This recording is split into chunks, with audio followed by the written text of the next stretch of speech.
আসছি আমি আমার চ্যানেল আব্বাস মাস্টার অ্যান্ড প্রিভিতে। সকলের প্রতি অনুরোধ রইল চ্যানেলটি সাবস্ক্রাইব করার জন্য। অবশ্যই মনে করে চ্যানেলটিকে সাবস্ক্রাইব করবেন। আগের ক্লাসে আমি কিভাবে ক্রমানুযায়ী একটি বচন তৈরি করা যায়, পূর্ণাঙ্গ বচন করতে হলে পর্যায়ক্রমে 4টি অংশ অতিক্রম করতে হয়, তাহলে একটি পূর্ণাঙ্গ বচন পাওয়া যায়। সেই 4টি অংশের মধ্যে প্রথম অংশটি ছিল পরিমাণক, দ্বিতীয় অংশটি ছিল উদ্দেশ্য, তৃতীয় অংশটি ছিল সংযোজক এবং চতুর্থ অংশ ছিল বিধেয় পদ। আজকে আমরা এই সংযোজক কি এই বিষয়টি একটু ক্লিয়ার ভাবে জেনে নেব। এই সংযোজক বাংলা শব্দটি এসেছে একটি ইংরেজি শব্দ থেকে, কপিউলা, COPULA। এই কপিউলা শব্দটি আবার দুটি গ্রিক শব্দের সমন্বয়ে সৃষ্টি। কি? এক নাম্বার হচ্ছে কো, CO কো, যার বাংলা মানে হলো সঙ্গে। 2 নাম্বার হলো আপেরি, APERE, আপেরি, এর মানে হলো যুক্ত করা। তাহলে শব্দগত দিক থেকে কপিউলা যদি আমরা সংযোজক হিসাবে দেখি, তাহলে সংযোজক হলো দুটি পদের মধ্যে বা দুটি বিষয়কে সংযুক্ত করা।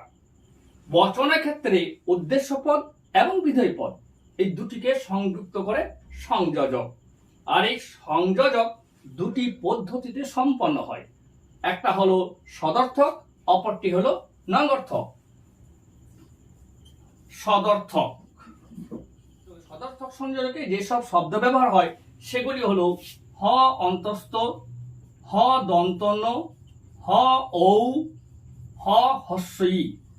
এই শব্দগুলি সাধারণত সদর্থক সংযোজক শব্দ হিসেবে বচনে ব্যবহার হয়। 2 নম্বর নঙ্গর্থক।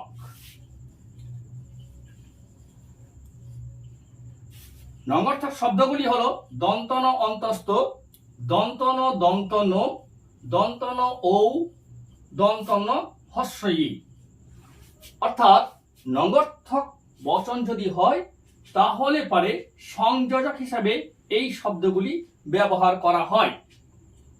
এখন মনে রাখতে হবে, বচনের ক্ষেত্রে সংযোজক স্পষ্টভাবে উল্লেখ করা জরুরি। যেমন যদি বলা হয় পৃথিবী গোলাকার, সেটা একটি বাক্য, সেটা কখনো কিন্তু বচন নয়। এই বাক্যের যদি সংযোজকটি স্পষ্টভাবে উল্লেখ করা হয় তাহলে সেটা বচনে রূপান্তরিত হবে। যেমন পৃথিবী হয় গোলাকার,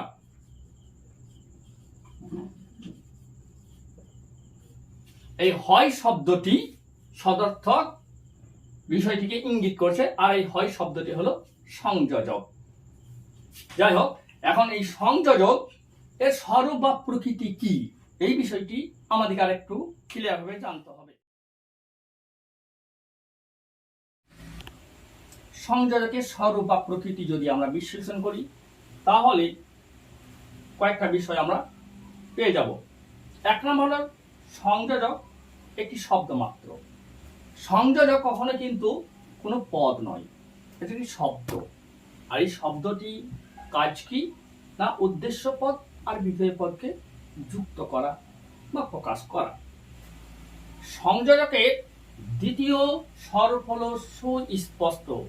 এই সুস্পষ্ট কথাটি বারবার বচনের ক্ষেত্রে উল্লেখ করা হয়, কারণ সংযোজক যদি সুস্পষ্টভাবে উল্লেখ না করা হয় তাহলে কোনো বাক্য পূর্ণাঙ্গ বচনের রূপ পাবে না।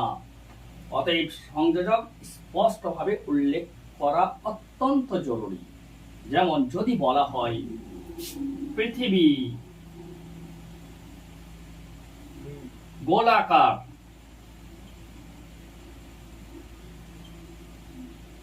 এটা একটি বাক্য, এটা কিন্তু কখনোই বচন নয়, কারণ এখানে সংযোজক স্পষ্টভাবে উল্লেখ করা হয়নি। অতএব আমাদেরকে এটি বচন করতে হবে পৃথিবী হয় গোলাকার। এই হয় শব্দটি স্পষ্টভাবে উল্লেখ করার জন্য এই বাক্যটি বচনের রূপ পেয়ে গেল।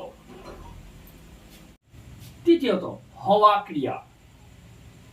বাক্য যাই হোক, সংযোজক সবসময় হওয়া ক্রিয়ার বর্তমান রূপ হিসাবে বচনে ব্যবহৃত হয়।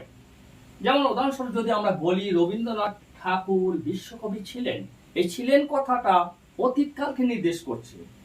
কিন্তু বচন যখন আমরা করব তখন এই অতীতকাল নিয়ে আমরা বচন করব না, বচন করার ক্ষেত্রে হওয়া ক্রিয়ার বর্তমান রূপ আমরা ব্যবহার করব।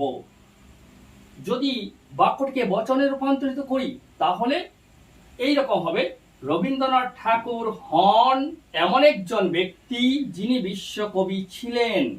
এই ছিলেন কথাটা বিধেয় পদের সঙ্গে যুক্ত হয়ে গেল, অর্থাৎ অতীতকালটা বিধেয় পদের সঙ্গে যুক্ত হলো, কিন্তু বচনটি বর্তমান কালের রূপ পেল। চতুর্থত সদর্থক এবং নঙ্গর্থক, এই দুটি বিষয়ও বচনের ক্ষেত্রে খুবই গুরুত্বপূর্ণ। বাক্যটি সদর্থক যদি হয় তাহলে তার সংযোজক অবশ্যই সদর্থক শব্দ হবে। যেমন এই বচনটিতে পৃথিবী হয় গোলাকার, এখানে সংযোজক সদর্থক। অনুরূপ কোনো বাক্য যদি নঙ্গর্থক হয় তাহলে তার নঙ্গর্থক শব্দটি সংযোজক হিসাবে স্পষ্টভাবে উল্লেখ করতে হবে। যেমন কোনো মানুষ নয় অমর, কোনো মানুষ নয় অমর, বাক্যটি নঙ্গর্থক অর্থাৎ বচনটিও নঙ্গর্থক, তাই সংযোজক এখানে নয় অর্থাৎ নঙ্গর্থক শব্দ। 5 নাম্বার, নঙ্গর্থক চিহ্নের সদর্থক বচন। যদি কোনো বাক্য সদর্থক আকারে থাকে এবং নঙ্গর্থক চিহ্ন যুক্ত হয় তাহলে বচন করার সময় তার সংযোজক অবশ্যই সদর্থক হবে। যেমন মানুষ অসৎ, এই অসৎ শব্দটির নঙ্গর্থক শব্দ হলো কি নয়সৎ। নয়সৎ যদি নঙ্গর্থক শব্দ হয় তাহলে অসৎ একটি নঙ্গর্থক শব্দ, কারণ সৎ হচ্ছে একটি সদর্থক শব্দ। এই অসৎ শব্দটি বাক্যের সঙ্গে থাকলেও বাক্যের আকারটি যদি সদর্থক হয় তাহলে সংযোজকটি অবশ্যই সদর্থক হবে। যেমন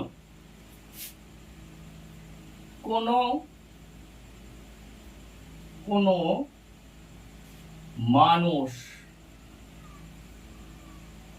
হয় অসৎ, এই অসৎ কথাটি নঙ্গর্থক চিহ্নযুক্ত, কারণ আমরা জানি সতের নঙ্গর্থক শব্দ হলো সৎ নয়, তার মানে অসৎ। এই অসৎ কথাটি বাক্যের মধ্যে থাকলেও যেহেতু বাক্যটির আকার ছিল সদর্থক তাই বচনটির সংযোজক হবে সদর্থক। যাই হোক, এই পর্যন্ত আমরা সংযোজকের প্রকৃতি সম্পর্কে বা স্বরূপ সম্পর্কে একটি স্বচ্ছ ধারণা পেলাম। এরপর আরেকটু জেনে নিই যে সংযোজকের কাজ কি।